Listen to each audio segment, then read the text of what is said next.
Mësuesit ndihmës janë kthyer në një nga hallkat më të domosdoshme të shkollave në vend.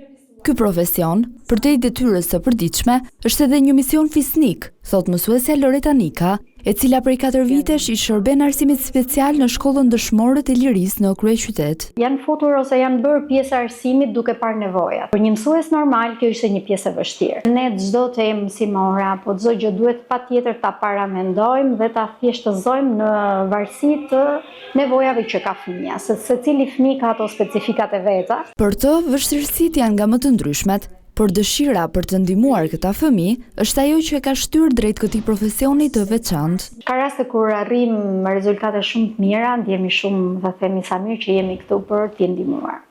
Është gjë shumë e mirë dhe t'jep një kënaqësi të veçantë. Unë në fakt bëra arsimin special, pra një master për këtë, që ta njihja në një klasë normale, të njihja dhe fëmijën që ka nevojë për këtë mbështetje ose dhe mund t'ja ofroja një mbështetje të tillë.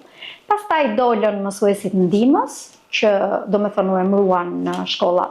Edhe zgjodha të bëj këtë. Mësuesja apelon për regjistrim të këtyre fëmijëve në arsimin gjithëpërfshirës, si një domosdoshmëri për t'i ndihmuar të ambientohen dhe të përshtaten me komunitetin ku rriten. Ka raste duhet ta pranojmë që dhe prindrit ose disa nga prindrit nuk e pranojnë këtë. Unë mendoj që është gjëja më e mirë që mund të bëjnë.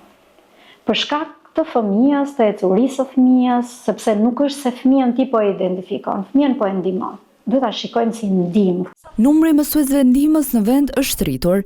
Aktualisht 2260 mësues ndihmës mbështesin nxënësit me aftësi të veçanta përmes planeve të personalizuara, duke u bërë pjesë e pandashme e rrugtimit të tyre shkollor.